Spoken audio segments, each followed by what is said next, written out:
We are Claudia and Marcus. We are backpacking through Southeast Asia by trying to meet and get to know artists of the most varied performing arts. Street and circus artists, Figure theater, musicians, dancers. Join us and discover their creative work, Their performances, places they like, and food they love.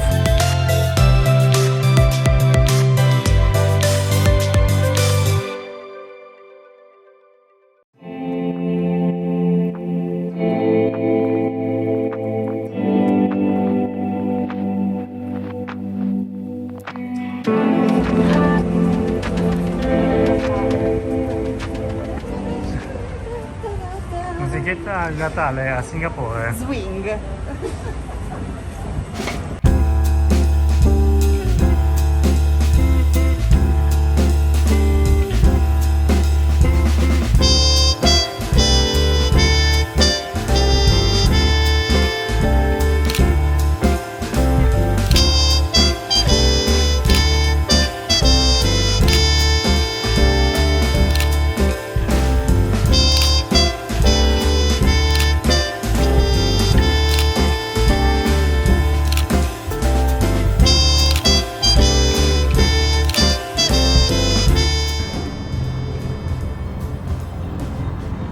Amore, selfie la notte? L'amore selfie.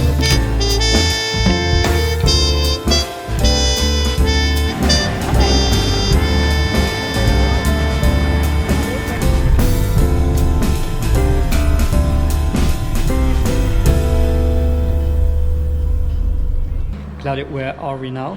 We are in Singapore and today we meet Jai Che, a juggler. Yeah. Yes. And we are in front of his studio. We go. It's in a building under the 9th floor, somewhere in Singapore. Yeah. And I think here we are. Circus in motion. Circus. Circus in motion. Okay, let's go in and see if he's there. Hello. Hello. Hi. Hey. Hello, Jai. Hello, hi, welcome to Circus Emotion. Yeah.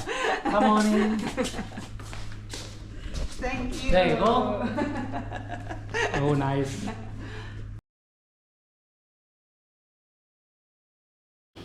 So, welcome, Jai. Hello, hi. Welcome to Singapore. Hello. Thank you. Thank you. Jai, what is this place? All right, so this is Circus Emotion. This is my humble little studio in Singapore. And what do you do here? Okay, so this is actually an office for us. It's also a storage place where we put our things and also where we do our rehearsals for shows. Okay, nice. And can you say us how is your daily life in Singapore? Let me just explain because I'm an artist. I'm also a circus teacher. So my life, let's say on a typical day, is in the morning I'll actually come to the office and do my administration work. In the afternoon I will go to schools to teach circus. And then at night, if there are private events like dinner and dance and all that, I will do that. Or else the performances will be on the weekends. How is it to be an artist in Singapore? Because what I read about Singapore, it's the first time we are here. We're here. It's super technological. And what is it to be an artist here? Well, to be an artist here, it's not easy because we do not get grants from the government, or rather the government do not think that circus is an art here yet. So they don't actually support circus or my genre of art.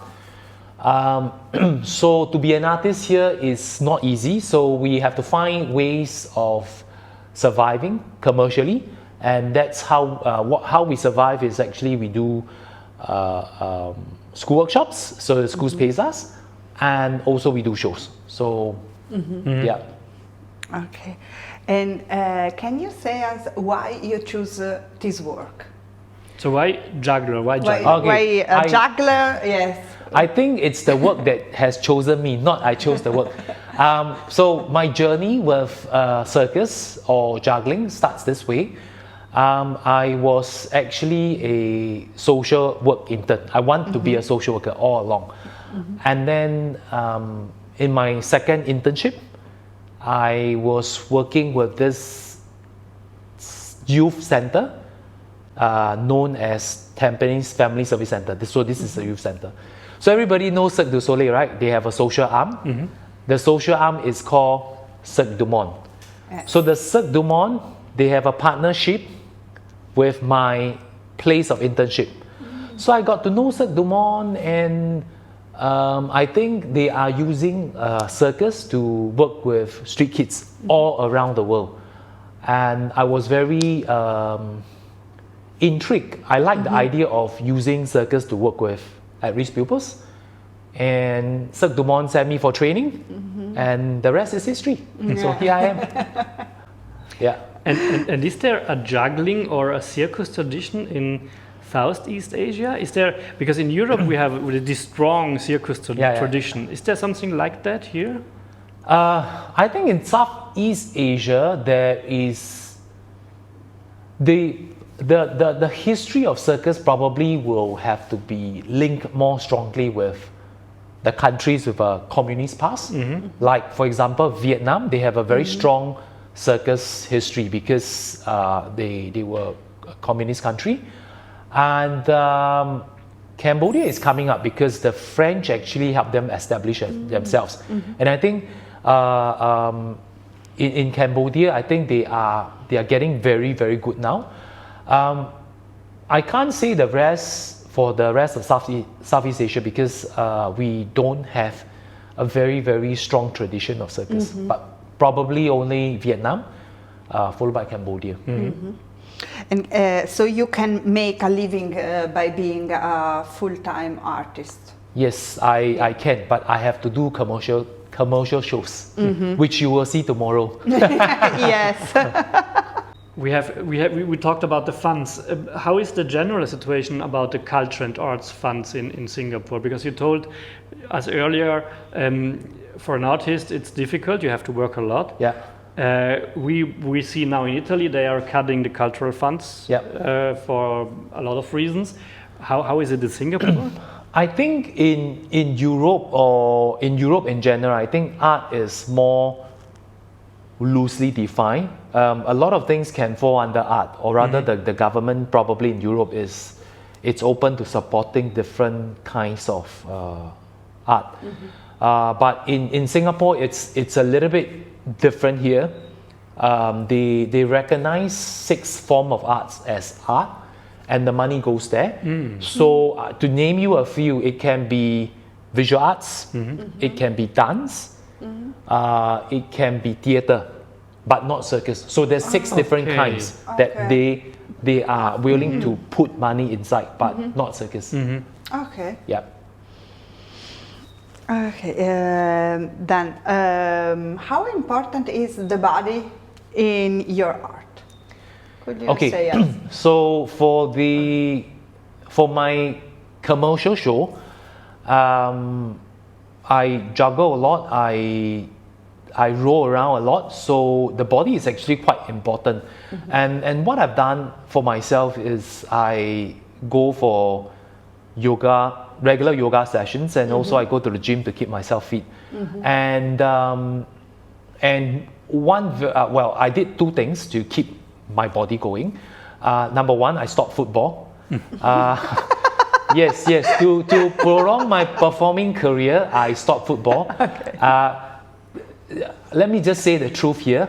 My number 1 love is football. Number 2 love is circus and performing. So my knees are injured. It's not so good now. So in order to continue to do my show, I stopped football at the age of 31.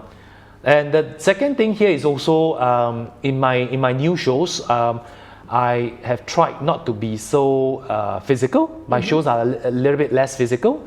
My latest creation is using my mouth to balance objects. So maybe until the day I lose all my teeth, then I probably can't perform that. I hope I will go for a regular dentist check. Okay. So and how you create shows? What is your creative process when you do a new show? Okay, so the creative process goes like this. I don't think I'm a very original person. I don't think so. But my strength is really to look at different shows and what I like about this show, this, I pull them out and then I try to make a show from that. Yeah. So that's my strength and that's how I create a new show. And you bring up such creative things like this one here. Yeah. Maybe you want to explain shortly what is this? Okay, so during COVID, I had 3 staff working for me. So that means there's 4 of us and a studio to pay rent to. So we obviously have to find ways of surviving. We cannot do shows. Shows went zero, nothing, live performance.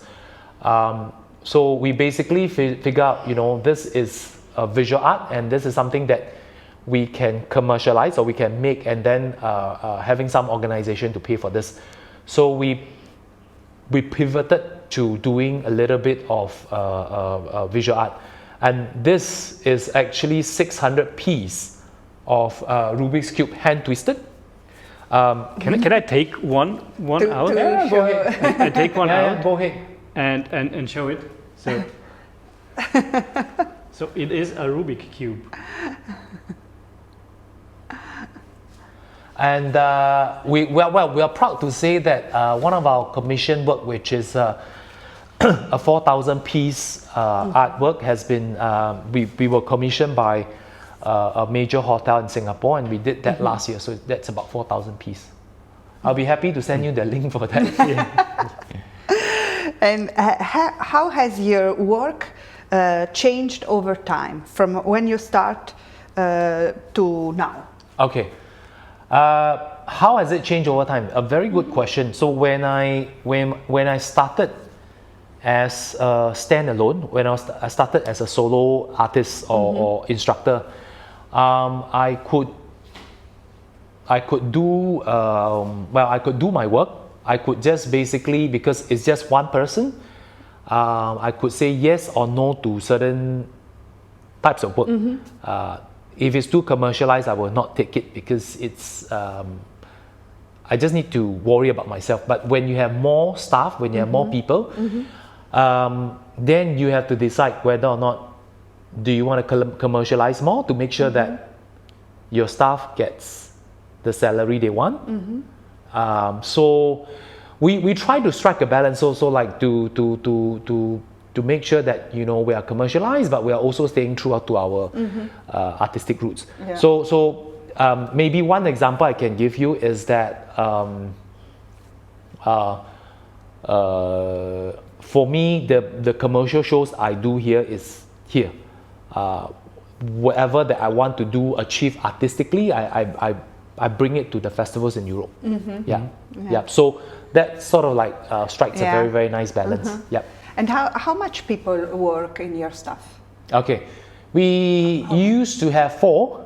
Okay. Now it's just us 2, and in January we have 1 more coming in. So maybe I'll say 3. Okay. 3 of us in the team. So if you say us, we have 1 over there. Yeah. Come and say hello. Hi, this is Edward, and he's a very good bubble artist and Diablo performer. And we will see him tomorrow. Yeah, we'll see him tomorrow. Yes.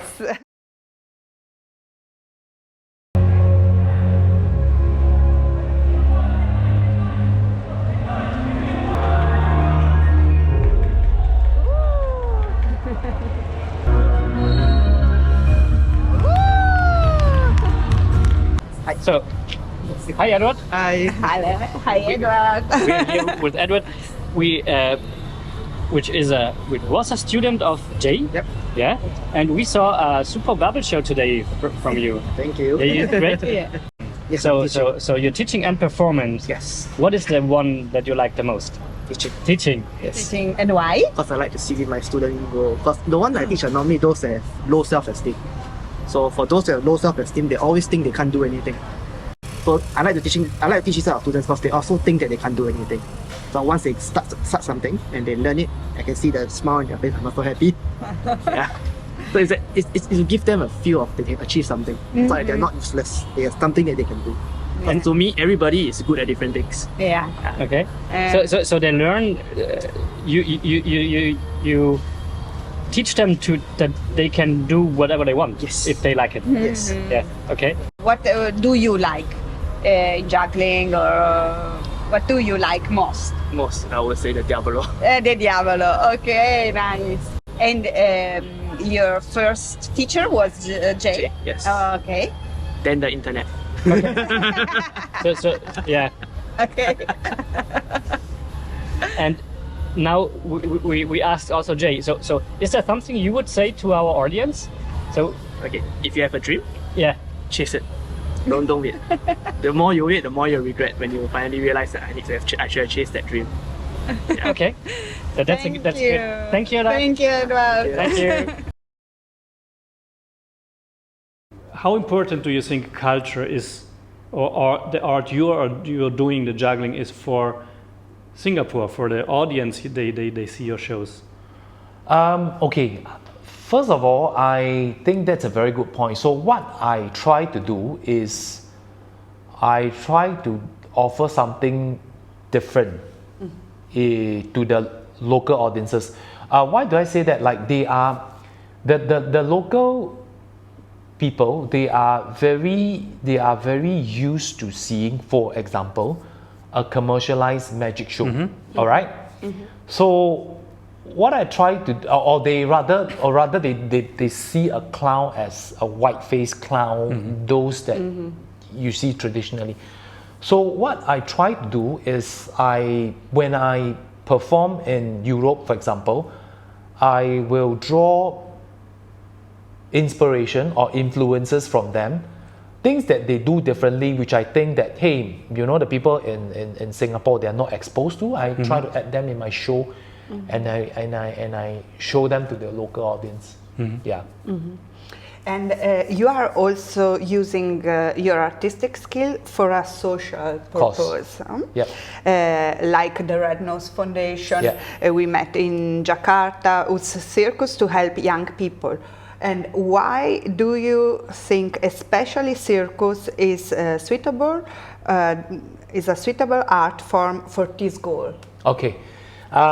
First and foremost, we work a lot in schools with the at-risk kids. That's the kind of kids we work with. I don't hardly work with international schools. And also with special needs kids. Kids whose maybe the intellectual is not so good. Why do I think this is a good tool? Number one, I was trained as a social worker. I was trained in counseling. I didn't believe in counseling. And then when we work with the all these kids in the school, the good thing about circus is that if they are not driven academically, it means if they don't do well in schoolwork, it does not mean they cannot do well in other things. So we are there to offer them an alternative. And some of them, if they don't study well, they are very good with their hand skills. And when we teach them all these skills, they are usually labeled as troublemakers in school. So what we try to do is give them the skills, let them learn the skills, get them to perform in front of their teachers, and let the teachers and the principal see them differently. So that's why I think change mind about the youngster. And, to let the teachers and the principal say, hey, this guy can do something good. So I think that's our aim or objective in school, really. And I think in juggling they learn, or if you try to juggle, you learn to keep doing it. Yes. Because only if you keep if you keep doing it, you get better. Yes. Yeah. Yes. I think also in our program, one of the things that we do differently in our program is we offer choices in the program. For example, you know, the kids, they get to do juggling, they get to do plate spinning, they get to do Diablo, they get to do the poi, they get to do stilts, they get to do the walking globe. Yeah. So these people, when they come to the program, they are given choices, and if they don't do well in a certain thing, maybe they can try and find what they are really good at. Yeah. In school, no, you have to study everything. Yeah. So yeah. If somebody of our audience watching or listening wants to start with juggling, what is a recommendation or a tip you could give? I think if they want to do juggling, I think the thing is they must be prepared to work very hard, or be prepared to fail. It's only when you try a lot of times, or when you fail many times, then you start to see some success. Yeah. Okay. We have a little tradition in this in our interview. All right. And we didn't tell you about it. Okay. So and we have a little game. So we prepared some words. Words. Right. And we tell you the word, and you answer, or you tell us what you think about hearing it. Okay. So fast, short. Yeah. So it should go very fast. Don't think about a lot. The first thing you that comes in mind. Yeah. Let it out. Okay, ready? Yeah. Audience. Participation. Singapore. Expensive. Yes, I confirm. Tradition. Arts. Multicultural. Singapore. Rules. Broken. Italy. Nice food. Traveling. Traveling. Yeah. Backpacking. Happiness. Art. Juggling. Difficult. Inspiration. Europe. Future. Art. Freedom. Art. Yeah, so one of the reasons why I enjoy doing festivals in Europe is because, like what you say, because like if you are a tourist, let's say if I'm a tourist going to Europe, I will not visit the small. I will not, for example, I will not go Ofida because it's a village. You see, I will go to the major city. So like by doing all these festivals, I got to visit all these interesting places where I would not have visited as a tourist. And also the food I eat is also different. I would believe it's more authentic. Yeah. It's more Italian than if I were to visit a major city. Sure. Because Jai was in Ofida. Ofida is a very nice little village in the region of Marche. And organized a festival organized by Roda e Remo. Ciao Roda e Remo! Hello! Who gives us also the contact with Jai, of course. And visit Ofida. Yes, because it's very nice. I told, in fact, when I came back from Ofida, I posted some pictures. I told my friends, or told my friends on Facebook, the Singapore friends, that this is the non-touristic Tuscany. Yeah, because you know in Tuscany they have like very good white wine, but it's lots of tourists. But this one, vineyards, it looks like Tuscany, but there's no tourists.